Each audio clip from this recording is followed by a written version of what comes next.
and the valley has undergone a sea change since then. Article 370 is history, putting Kashmir on the road to full integration with India. On his first visit since the abrogation of Article 370, Prime Minister Modi said his government ended decades of bias. Jammu Kashmir आज खुल करके सांस ले रहा है। बंदिशों से ये आजादी आर्टिकल 370 हटने के बाद आई है। दशकों तक सियासी फायदे के लिए कांग्रेस और उसके साथियों ने 370 के नाम पर जम्मू कश्मीर के लोगों को गुमराह किया, देश को गुमराह किया। The Prime Minister also trained guns on the Congress, National Conference and PDP for keeping Parivar before the welfare of the people of Jammu and Kashmir. परिवारवादी पार्टियों ने जम्मू कश्मीर के लोगों को दशकों तक इन अधिकारों से वंचित रखा। आज हर वर्ग को उनके अधिकार लौटाए जा रहे हैं। जम्मू कश्मीर में परिवारवाद और भ्रष्टाचार का एक बहुत बड़ी भुक्तभोगी रही है हमारी जे.एन.के बैंक। इस बैंक को तबाह करने में यहां की पहले की सरकारों ने कोई कोर कसर बाकी नहीं छोड़ी थी। The Prime Minister also said there was an era when the people of Jammu and Kashmir were deprived of benefits, and now the valley is flourishing under Modi Sarkar. कुछ परिवारों के फायदे के लिए जम्मू कश्मीर को जंजीरों में जकड़ दिया गया था। आज 370 नहीं है, इसलिए जम्मू कश्मीर के युवाओं की प्रतिभा का पूरा सम्मान हो रहा है, उन्हें नए अवसर मिल रहे हैं। In his first visit to Kashmir after Article 370 purge, Prime Minister Modi unveiled multiple development projects worth more than 6,400 crore rupees during the Viksit Bharat, Viksit Jammu Kashmir program at Srinagar's Bakshi Stadium. Modi अपने परिवार को विश्वास देकर जा रहा है कि जम्मू कश्मीर के विकास का यह अभियान किसी कीमत पर नहीं रुकेगा। अगले 5 वर्षों में जम्मू कश्मीर और तेजी से विकास करेगा। With Pooja Shali in Srinagar, Bureau Report, India Today. Well, the Prime Minister has been accused of paying for the crowds that came to actually watch him here. What people don't seem to be in a position to argue against is the visible and measurable and quantifiable improvements in Jammu and Kashmir, especially in Srinagar and the surrounding areas since the abrogation of Article 370. Just take a look at some of these figures, viewer. These are all verifiable figures that have been released. Terrorism and terrorist acts have declined by 70% in the last 5 years. Civilian deaths have declined by 81% in the last 5 years. Security force deaths have declined by 84%. Stone pelting incidents have been reduced to 0 in 2023, an overall reduction in about 92%.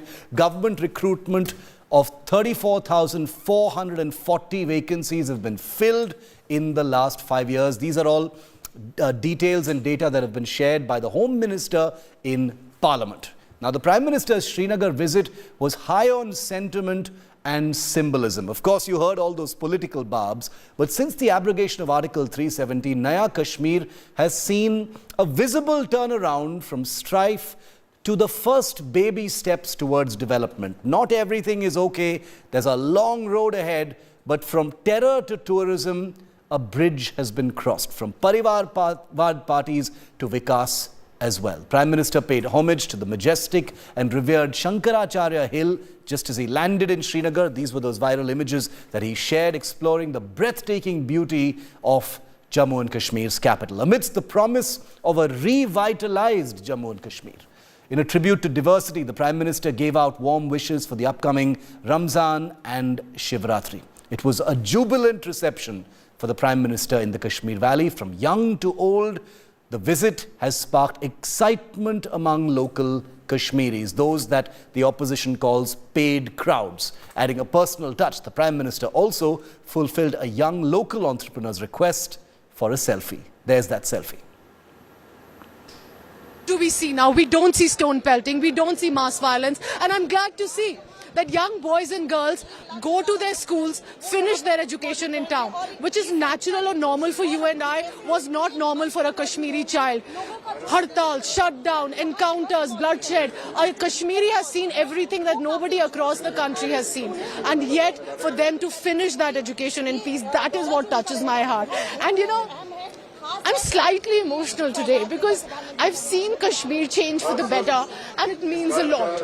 It means a lot to me because I never thought somebody will have the guts to do it. But my hope is that the peace will continue. Kashmir के बच्चे यहाँ क्यों आए हैं यहाँ पर? सिर्फ मोदी जी को देखने के लिए, उनकी स्पीच सुनने के लिए आए हैं यहाँ। तो मोदी जी पसंद है आपको? यस, पसंद है पीएम मोदी? हाँ, बहुत ज्यादा। मेरा ड्रीम है कि मैं उनसे एक ऑटोग्राफ और सेल्फी लूं। फैन है आप उनके? यस, बहुत बड़ा फैन हूँ मैं। क्या आपको क्या पसंद है पीएम मोदी के बारे में? मुझे उनकी हर एक चीज पसंद है, जैसे कि उन्होंने जो कश्मीर से आर्टिकल 370 हटाया, जैसे कि उन्होंने इंडिया को मॉडर्न बनाया, जैसे कि उन्होंने इंडिया को नंबर 1 पे लाया है द मोस्ट पॉपुलर कंट्रीज में से। तो फिर इन चीजों से मुझे उनकी हर चीज एक पसंद है, और मैं यहाँ पे सिर्फ एक ही चीज के लिए आया हूँ, क्योंकि मुझे मिलना है नरेंद्र मोदी से, और मैं यहाँ नहीं आता, क्योंकि अगर यहाँ पे मोदी नहीं होते तो फिर मैं यहाँ पे नहीं आता। मोदी को क्या कहेंगे? अभी मैं उनकी वॉइस, आपकी वॉइस उन तक पहुँचाऊंगी, तो क्या बोलोगे आप उनको? मैं एक स्पीच देना चाहता हूँ और उनसे ऑटोग्राफ और एक सेल्फी लेना चाहता हूँ। आप देश के नौजवानों को दिशा दे रहे हैं, वरना वो इंतजार करके बैठता है मेरे पास कुछ नहीं है। आपने इंतजार नहीं किया, आपने छोटी सी शुरुआत की, और आप आज देश की ताकत बन रहे हैं। मेरी तरफ से नाजिम आपको और आप जैसे युवाओं को मेरी तरफ से बहुत बहुत शुभकामनाएं। Thank you sir. सर, एक गुजारिश है मेरी सर, एक बार सर मैंने 2023 में KVIC के डिपार्टमेंट में सर मैंने वहां पे एक सेल्फी ली थी, सेल्फी विथ मोदी जी, मगर आज मुझे जी चाहता है कि सर उस सपने को भी मैं साकार करूं, उसको भी पूरा कर सकूं। चलिए, मैं कोशिश करता हूं। मैं एसपी जी के लोगों को बोलता हूं, बाद में आपको इस तरफ ले आएंगे, जरूर मैं आपके साथ सेल्फी लूंगा। शुक्रिया sir, thank you sir, thank you. ये वो नया जम्मू कश्मीर है जिसका इंतजार हम सभी को कई दशकों से था।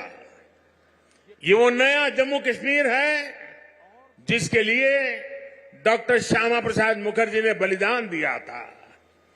इस नए जम्मू कश्मीर की आंखों में भविष्य की चमक है। इस नए जम्मू कश्मीर के इरादों में चुनौतियों को पार करने का हौसला है। आपके इन मुस्कुराते चेहरे देश देख रहा है, और आज 140 करोड़ देशवासी सुकून महसूस कर रहे हैं। जम्मू कश्मीर केवल एक क्षेत्र नहीं है, ये जम्मू कश्मीर भारत का मस्तक है, और ऊंचा उठा मस्तक ही विकास और सम्मान का प्रतीक होता है। इसलिए विकसित जम्मू कश्मीर विकसित भारत की प्राथमिकता है। जैसे फिल्म शूटिंग के लिए ये क्षेत्र बड़ा पसंदीदा क्षेत्र रहा है, अब मेरा दूसरा मिशन है वेड इन इंडिया। शादी हिंदुस्तान में करो। हिंदुस्तान के बाहर जो शादी करने के लिए अनाप शनाप रुपये डॉलर खर्च करके लोग आते हैं, जी नहीं, वेड इन इंडिया। पूरी दुनिया ने देखा कि कैसे यहां जम्मू कश्मीर में G20 का शानदार आयोजन हुआ। कभी लोग कहते थे जम्मू कश्मीर में कौन पर्यटन के लिए जाएगा, आज यहां जम्मू कश्मीर में पर्यटन के सारे रिकॉर्ड टूट रहे हैं। अकेले 2023 में ही 2 करोड़ से ज्यादा पर्यटक यहां आए हैं। अब बड़े बड़े स्टार भी, सेलिब्रिटी भी, विदेशी मेहमान भी कश्मीर में आए बिना जाते नहीं हैं। वादियों में घूमने आते हैं, यहां वीडियो बनाते हैं, रील बनाते हैं और वायरल हो रही है। Let's go straight across to India. Today is Ashraf Wani, our Jammu and Kashmir Bureau Chief, also Pooja Shali, who's been reporting from Jammu and Kashmir and Srinagar since early this morning. Ashraf, quickly coming to you first, how would you assess, today's visit by the Prime Minister? The usual politics obviously did play out, Ashraf, but overall, was it a successful visit in your opinion? Best you, absolutely, it was a successful because it was the historic in itself. Basically, there were so many perceptions, theories, and analysis when Article 37 was abrogated 5 years back on 5th of August 2019, that probably the Kashmir will go to the worse than better. But Prime Minister himself has proved that his decision was to some extent right. At least the people of Kashmir since last few years feel safe, and that is why the crowd gathered there. There is no doubt that any party which is in the power, they manage and utilize the government machinery.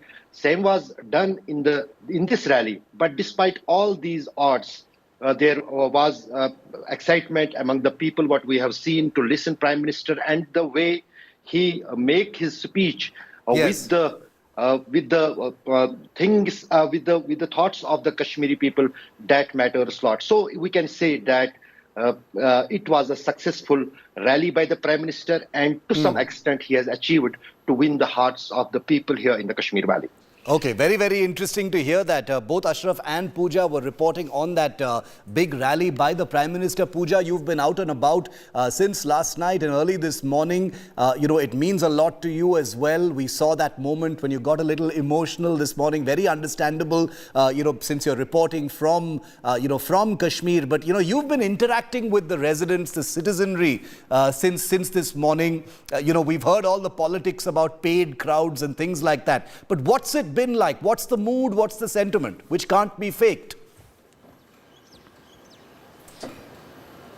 Shiv, it was a sight to see. Anyone who's known Kashmir will tell you that to hold in your hand the tricolour without fear, without favour, to speak on camera, to reveal your identity, not put a mask on your face, was a big deal. It's a big change for people who understand that. To be in a public rally shouting slogans for BJP or Modi, but as much for India, with a tricolour, with artisans who came from Uri, Bandipura, making hand-woven Kashmiri craft with the tricolour, with the India map, with Jammu Kashmir as the focus, clearly showed that, there was an approval that has come from the people. And I can tell you this, behind me is the Lal Chowk, which has seen the bad, the ugly, and possibly now here on the good as well for Kashmir. This is a smart city project now for Srinagar. A lot is changing. And for someone who's witnessed that, most Kashmiris will tell you that they thought that Kashmir is a lost case, that you cannot come back from that. To even see slight hope, to see people giving that approval, Shiv, knows one thing. And I'll just say this here for clarity, that, yes, there is change. It does not mean everything is normal. I wouldn't say that either. There are still, for example, Kashmiri Pandits being targeted. There is a situation tension on ground, but the peace change initiative, Shiv, that I have seen now in Kashmir, if it goes here on to continue, Kashmir has so many opportunities and landmark and benchmarks to cross, and I hope that happens. And I noticed, Pooja, right through the rally this morning, you were speaking to a lot of young people, young Kashmiris, aspirational, the aspirational class, looking for a change. These are people who were not even born probably, when the trouble began in the valley. What were they saying? Like I said, there will always be the whiners and the sulkers who will, say कि paid crowds हैं, इनको लाया गया है, इनको force किया गया है. But, you're a journalist, you're there in person. What was that sense you got when you were speaking to them? Shiv, I met one young boy from Uri, and we all know and remember the Uri attack. He would probably be in his early 20s. He got associated with the Bharatiya Janata Party, and he told me off camera that when he decided to align with the BJP, he was threatened with death. He had to leave his house. It wasn't easy, and yet these young men and women thought this is the right change.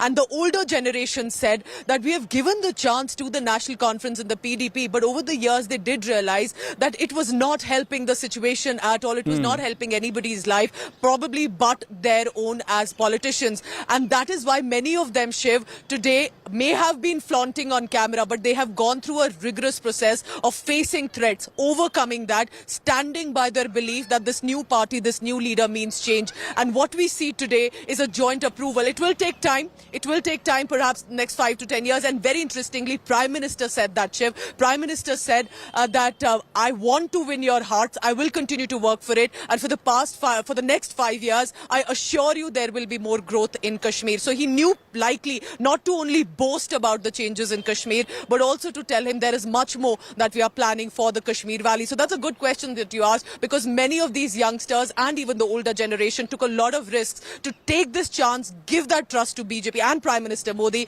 And that perhaps is reflective of how even people and the government need to work together for a better Naya Kashmir.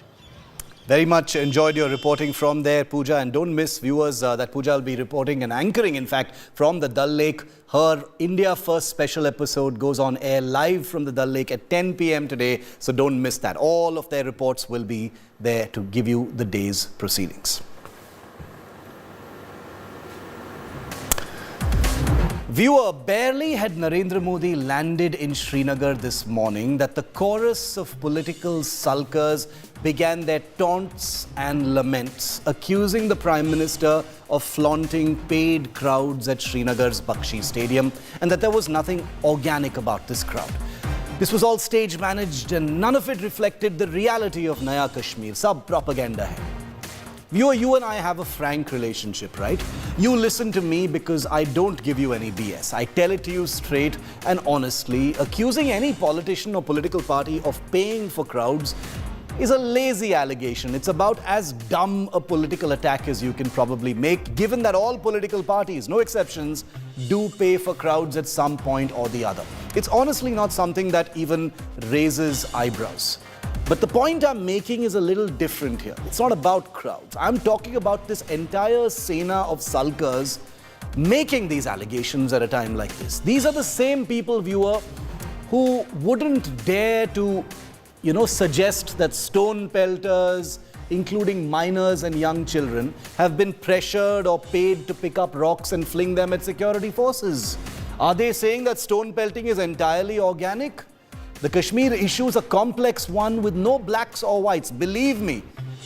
But are these hypocrites living off the fat of the land in Srinagar honestly suggesting that sudden stone pelting eruptions in areas where encounters are taking place are not paid operations?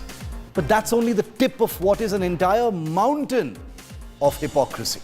And here's the bitter truth, viewer. Sulkers like Mehbooba Mufti, who decry the idea of Naya Kashmir, are people invested in a Kashmir that's ridden by conflict and bloodshed. A peaceful Kashmir offers these people no avenues for power or privilege. A prosperous Kashmir rids them of all the leverage they had in the blood economy of a land that has been destroyed by corruption, hypocrisy, and lopsided priorities for decades together. When these sulkers pontificated about paid crowds and propaganda, let's give them some uncomfortable facts that they cannot manipulate in their usual way. This is data that's been presented in front of Parliament. What we've seen today across the political landscape is the frustrated hand-wringing of an ecosystem that cannot digest that things are visibly and measurably better in Kashmir since the abrogation of Article 375 years ago. So here's a list of questions I'd like to ask these sulkers, this ecosystem. Have stone pelters also been paid so much money now, like the crowds, that stone pelting incidents have dropped by an incredible 92% since the abrogation of Article 375 years ago? Were the 25 lakh tourists who made 2023 Kashmir's biggest year for tourism also paid agents? Were the 1.2 lakh visitors to Kashmir in February 2023, the highest for a single month ever in Kashmir, also paid to come? Were the tourists who've smashed the previous 40-year average for tourist numbers also being paid secretly by the state? Have terrorists also been paid such that grenade attacks have reduced by 15% after the abrogation of Article 370? Have Kashmiri civilians also been paid so there are 77% less casualties among them from IED blasts in the last 5 years? Have militants been handed enough cash in order to bring down fire and run cases by as much as 42%? Have terrorists been paid to stop snatching weapons from security forces, bringing down weapon snatching incidents by 60%?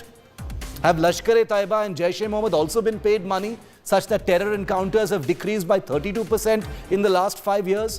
There are many more such indicators, all showing small or big decreases. Is that all nonsense and paid propaganda? This is stuff that's been shared in Parliament. All parties know about this data. How do you stage manage a record-breaking year of tourism? Please explain that to me. How do you fudge restaurants and cinemas full of visitors and locals? How do you hide houseboats and mountain resorts full of guests? This frustrated hand-wringing, this silly negativism and whining from politicians pretending to be articulations of the complexities of the Kashmir issue are futile. The Kashmir issue is complicated, but these people are hypocrites. Only prosperity can bring peace. Is there more work to be done in Kashmir? Overwhelmingly so. Modi hasn't even gotten started yet, and he's got many things he still needs to be held to. For starters, statehood, elections, many unfulfilled promises that must be implemented without any delay. The unkept promises for Kashmiri Pandits, the many promises to Kashmiri Muslims, and the citizenry of the Kashmiri hinterland, the countryside, who long for a piece of India's growth story. It has to happen. Naya Kashmir cannot be just a slogan, and it will happen. But by crying paid crowds when things are visibly better in Kashmir, sulking politicians are basically admitting that politics benefits when the people of Kashmir are under siege, that conflict is power, that peace removes all leverage for netas who've drawn all their strength from the surety that suffering will continue. In my 2 decades as a journalist viewer, I've visited Kashmir at least 20 times. I urge every one of you with the means to visit Kashmir, to go there, to see it for yourself. Don't believe me, go there. We don't need to quibble about monikers like Naya Kashmir. We'll leave that to the politicians. But the signs are there for you to see. As Indians, we must embrace them and do better, not wistfully wish for an older, sadder Kashmir that's just simply much more familiar to us all. Thank you for listening. We're taking a very quick break here on 5 Live. Coming up on the other side, the first image of the uncovered face of the man suspected of bombing the Rameshwaram cafe in Bengaluru last week. The big story is coming up next.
Take a good look. Examine these images closely. What do you see? Beyond a masked man Planting an explosive device at Bengaluru cafe, there are some deeper clues that you're probably missing. Despite being recorded from 5 different camera angles, the individual in question consistently maintains a forward-facing gaze, never once turning to the left, right or above. There is no coincidence. Probe agencies are now considering the possibility that the individual, now the chief suspect in the Rameshwaram cafe blast, may have received specialized training to avoid detection despite presence of multiple security camera in the vicinity of the restaurant that was hit by an IED attack last week. But that's not all. The bomber displayed a calculated awareness of surveillance, most likely faking phone usage both upon entering and exiting the cafe. Adding to his calculated act, the Bengaluru bomber can be seen checking the time on his watch while ostensibly holding a phone in the same hand.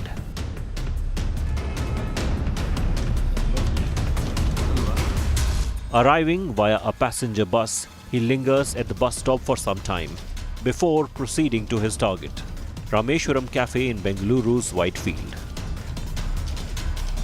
There was no coincidence, but a strategic lesson learned from the 2022 Bengaluru blast, where an IED detonated prematurely, likely due to abrupt movement of an auto rickshaw. Speaking of similarities, the crime scene evidence reveals striking similarities in the utility items used to create the IED in both incidents. While attention has turned to the known active cross-border terror module, believed to be led by Farhatullah Ghori, an Indian-born fugitive residing in Pakistan, only through a comprehensive investigation can the truth be unveiled. With Arvind Ojha and Ankit Kumar in New Delhi, Bureau Report, India Today.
हम एक नया कानून लाएंगे,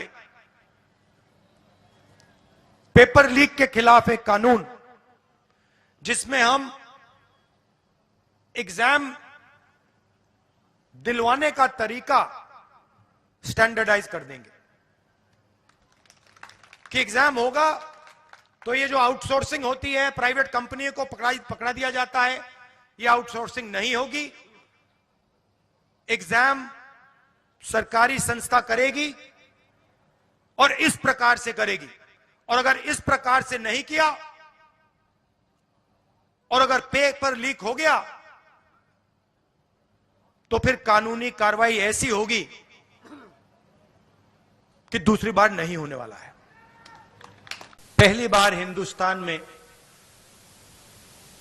legal guarantee किसानों की MSP के लिए दिया है हमने, मतलब कानून बनाया है कि उनको लीगल एमएसपी मिलनी चाहिए। जो किसान दिल्ली की ओर चल रहे हैं, जिनको सड़कों पे रोका जा रहा है, उनकी मांग हमने पूरी कर दी है अपने मैनिफेस्टो में। जाति जनगणना की मैंने बहुत बात की है, थोड़ा सा आज कहना चाहता हूं। देश में 50% पिछड़े वर्ग के लोग हैं, 8% आदिवासी भाई बहन हैं, 15% दलित हैं और तकरीबन 15% माइनॉरिटीज हैं। सब मिलाकर तकरीबन 90% हिंदुस्तान की आबादी या दलित, आदिवासी, पिछड़ा, माइनॉरिटी, उसमें आप 5% और गरीब जनरल कास्ट के लोगों को मिला दीजिए। ये है हिंदुस्तान की आबादी। ये हालत राहुल जी की हो गई है कि गाड़ी के आगे कोई नहीं, पीछे कोई नहीं। तो ऐसे हताश निराश व्यक्ति क्या करेगा? इस तरह के ही बार बार बयान देगा। जब जनता सुनने को नहीं आती, उत्तर प्रदेश जैसा बड़ा राज्य जहां नेहरू गांधी परिवार की 4-4 पीढ़ियों के लिए वोट मिलता था, आज वहां पर उनकी सुनवाई नहीं, कोई पूछने नहीं आता है। और दूसरा, जब वो यहां से हार के वायनाड चले गए थे, तो वायनाड से, केरल से जाके उत्तर प्रदेश के लोगों के बारे में जो टिप्पणी की थी, उसका दर्द मुझे भी आज तक होता है। जब नरेंद्र मोदी खुलकर कानून का उल्लंघन कर रहे हैं, कर्नाटक चुनाव में कह रहे हैं कि बजरंगबली का नाम लेकर बटन दबाओ भाजपा के लिए, पुलवामा के शहीदों के लिए वोट दो, इस पर चुनाव आयोग क्यों चुप रहता है? हमारी घोर आपत्ति है चुनाव आयोग से, शिकायत है। उनको नरेंद्र मोदी की गलत बयानी नहीं दिखती, राहुल गांधी जी की दिख जाती है। ये पक्षपात कर रहे हैं।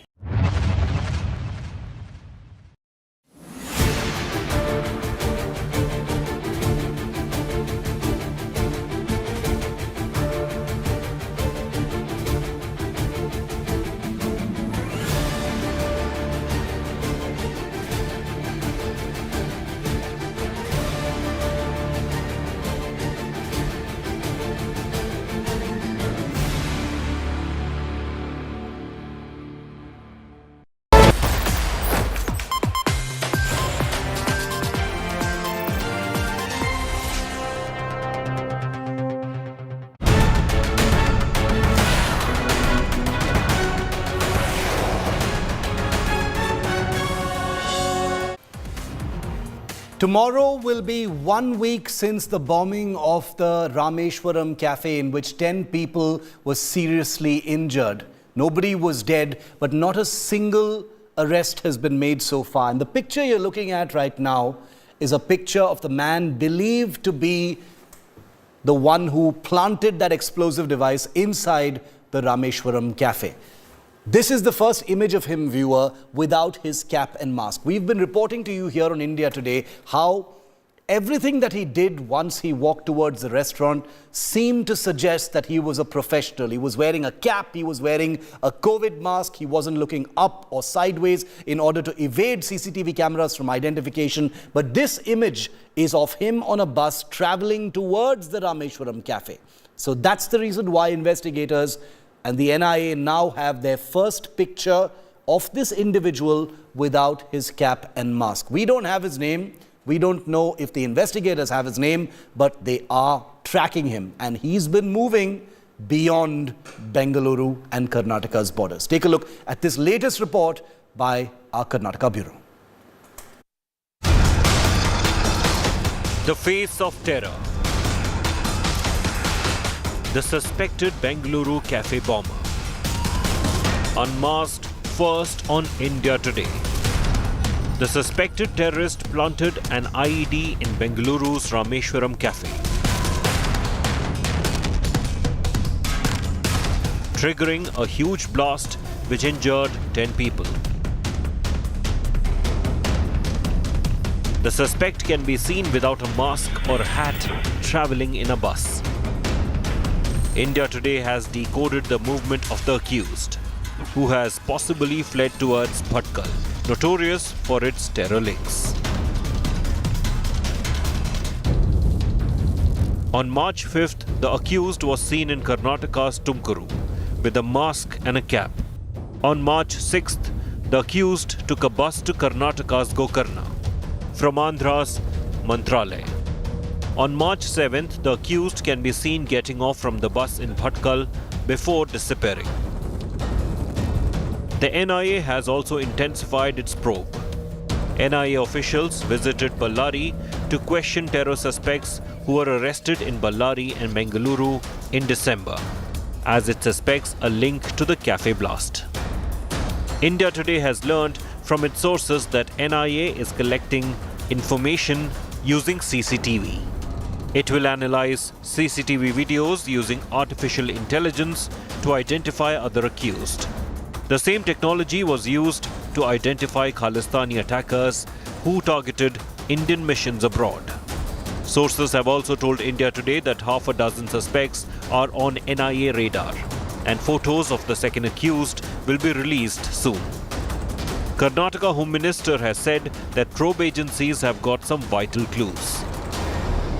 ಅಲ್ಲ ತುಮಕೂರಿನಲ್ಲಿ ಲೀಡ್ ಸಿಕ್ಕಿದೆ ಈ ಕಡೆ ಬಂದಿದ್ದಾರೆ ಅವರು ಅಂತೇಳಿ ಬಸ್ನಲ್ಲಿ ಬರೋದ್ರಿಂದ ಬಸ್ಸಲ್ಲಿ ಬಂದಿದ್ದಾರೆ ಈ ಕಡೆ ಬಂದಿದ್ದಾರೆ ಅಂತೇಳಿ ಒಂದು ಮಾಹಿತಿ ಮೇಲೆ ಬಂದಿದ್ದಾರೆ ಬಂದು ಇಲ್ಲಿ ಫುಟೇಜಸ್ ಎಲ್ಲ ಚೆಕ್ ಮಾಡಿದ್ದಾರೆ ಒಂದಿಷ್ಟು ಲೀಡ್ಸ್ಗಳು ಸಿಕ್ಕಿದೆ ಇಲ್ಲಿಂದ ಬಳ್ಳಾರಿವರೆಗೂ ಅದನ್ನು ವೆರಿಫೈ ಮಾಡ್ತಾ ಇದ್ದಾರೆ. With NIA taking over probe, is it a matter of time before the perpetrators are arrested? With Arvind Ojha in New Delhi, Bureau Report, India Today. So this individual who has a face but doesn't have a name, at least not in public just yet. We don't know if the National Investigation Agency has already been able to identify this individual, has been spotted on that bus making his way towards the Rameshwaram cafe. So just to be clear, these are images from before the actual act of the bombing of the cafe. But from Bengaluru, we do know now from our sources in the investigating agencies that this individual, the bomber of the cafe, has travelled to Tumkuru, which is near Bengaluru. He was seen near a bus stand with a mask and cap on March the 5th. Mantralayam in Andhra Pradesh, it's a holy town. He was there as well. Then he took a bus to Gokarna, which is on the western coast in Karnataka, south of Goa, on the 6th of March.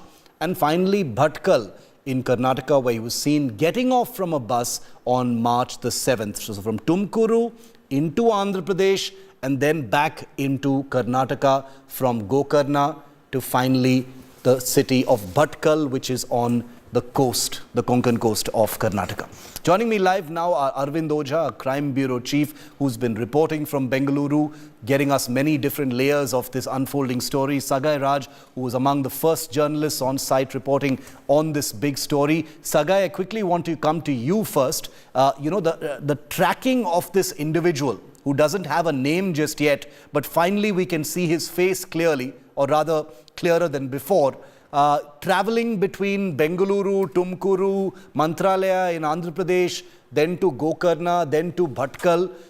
What more are the investigative agencies sharing with you? Have they been able to identify the individual? Does he have a name?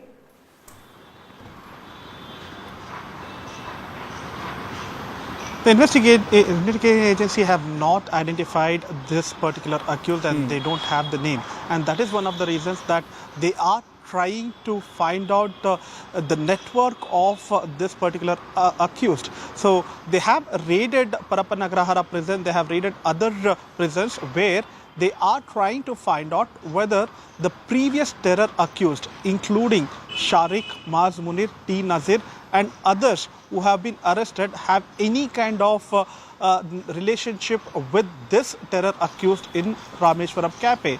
And they are also trying to establish the module, especially the Mangalore cooker blast module and this one. Both of them are similar modules where they have used timer, batteries, circuits and bolt and nuts in both the blasts. And they know that there is some kind of similarity. Maybe these both are from trained by a same handler. So they have also questioned Sharik about this. They have also questioned a person who has been arrested in Coimbatore blast as well. So they are trying to join the dots and find out this particular accused. And when it comes to this particular accused, Shiv, he seems to be quite well aware about Karnataka. He knows about Bengaluru. He has done a recce much before. He has planted the explosion in Rameshwaram Cafe, and that is one of the reasons that he has took only public transport to travel. Whether to Tumkur, Bhatkal or Bellary, he has used only public transport.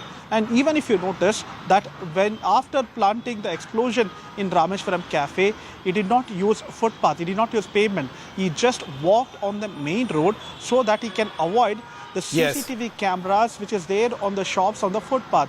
So the next CCTV camera that you will find if you walk on the main road is only in one of the traffic junctions. So he was quite well aware about the CCTV cameras.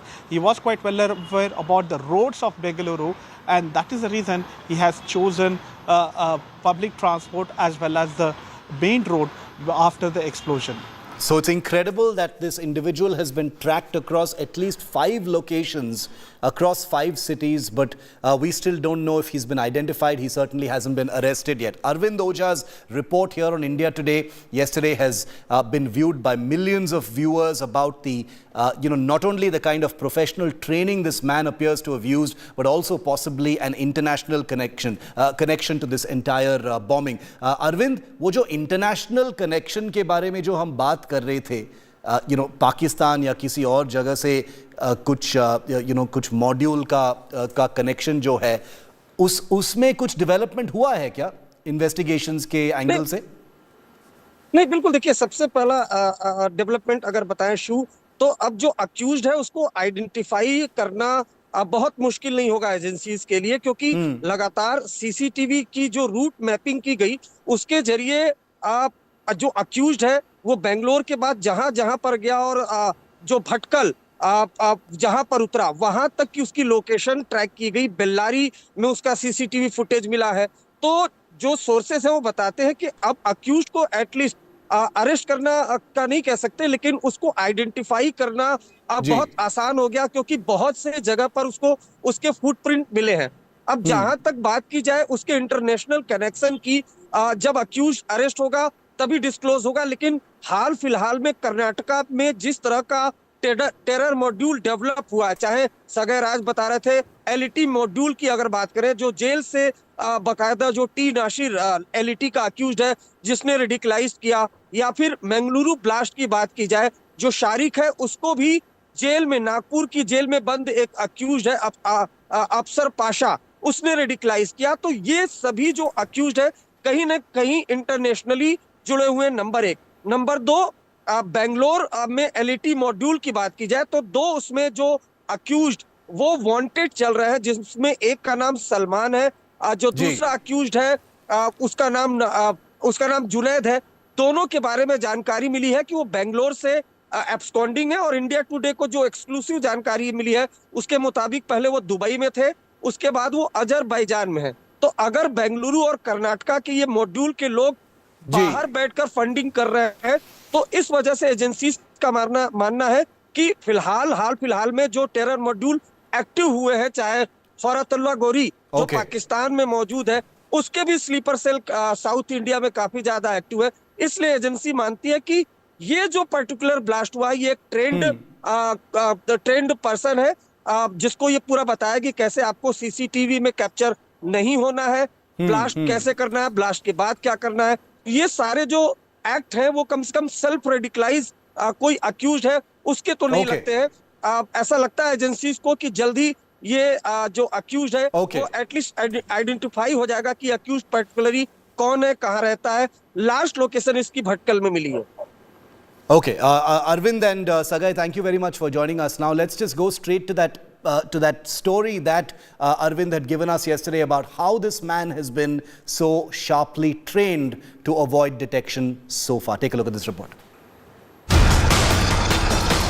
Take a good look. Examine these images closely. What do you see? Beyond a masked man planting an explosive device at Bengaluru cafe, there are some deeper clues that you're probably missing. Despite being recorded from 5 different camera angles, the individual in question consistently maintains a forward-facing gaze, never once turning to the left, right or above. There is no coincidence.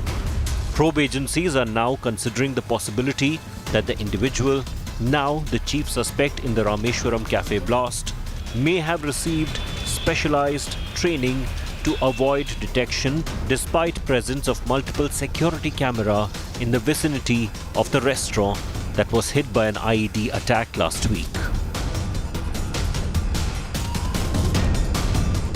But that's not all. The bomber displayed a calculated awareness of surveillance, most likely faking phone usage both upon entering and exiting the cafe. Adding to his calculated act, the Bengaluru bomber can be seen checking the time on his watch while ostensibly holding a phone in the same hand.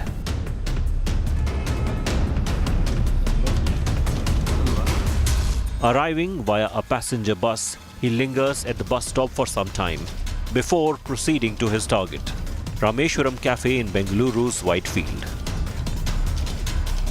There was no coincidence, but a strategic lesson learned from the 2022 Bengaluru blast, where an IED detonated prematurely, likely due to abrupt movement of an auto rickshaw. Speaking of similarities, the crime scene evidence reveals striking similarities in the utility items used to create the IED in both incidents.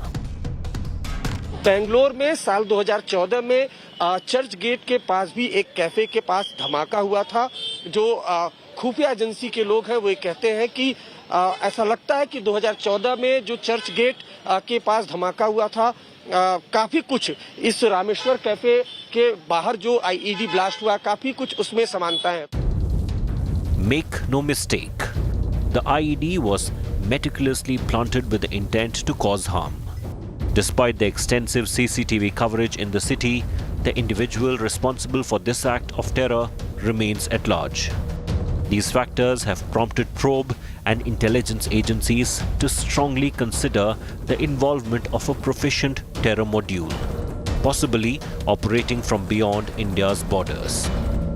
While attention has turned to the known active cross-border terror module, believed to be led by Farhatullah Ghori, an Indian-born fugitive residing in Pakistan.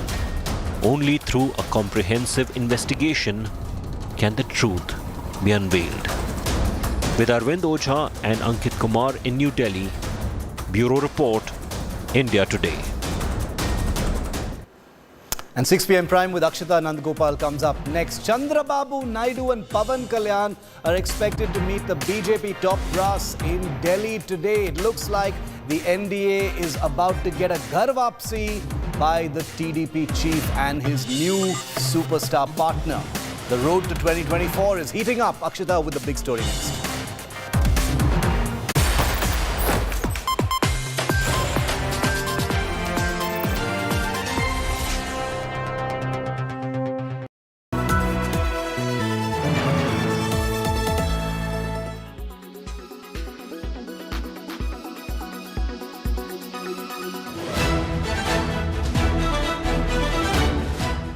Jammu Kashmir केवल एक क्षेत्र नहीं है, ये जम्मू कश्मीर भारत का मस्तक है। Prime Minister Narendra Modi returning to Kashmir after nearly 5 years. And the valley has undergone a sea change since then. Article 370 is history, putting Kashmir on the road to full integration with India. On his first visit since the abrogation of Article 370, Prime Minister Modi said his government ended decades of bias. The Prime Minister also trained guns on the Congress, National Conference and PDP for keeping Parivar before the welfare of the people of Jammu and Kashmir. The Prime Minister also said there was an era when the people of Jammu and Kashmir were deprived of benefits, and now the valley is flourishing under Modi Sarkar. In his first visit to Kashmir after Article 370 purge, Prime Minister Modi unveiled multiple development projects worth more than 6,400 crore rupees during the Viksit Bharat, Viksit Jammu Kashmir program at Srinagar's Bakshi Stadium. With Pooja Shali in Srinagar, Bureau Report, India Today.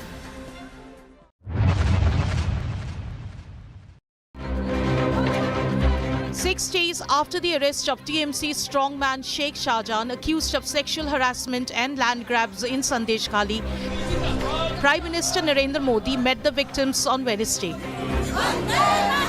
The women of Sandesh Khali narrated their ordeal to Prime Minister, who was on a visit to Bharat, where he held a public rally. Addressing the BJP's Nari Shakti Vandan Abhinandan rally in Bharat, 80 kilometers from Sandesh Khali, the Prime Minister asserted that every woman in Bengal is like family to him. Prime Minister Modi came down heavily on the Mamata Banerjee government, saying the TMC is protecting the criminals of Sandesh Khali. The TMC was quick to respond, accusing the BJP of hypocrisy. On the day Prime Minister visited Bengal, Chief Minister Mamata Banerjee announced a pay hike for Anganwadi and Asha workers in the state. The TMC chief also announced a public rally on Sunday in Kolkata to fight for Bengal's rights. With the women vote increasingly becoming a decisive factor, will Sandesh Khali become a turning point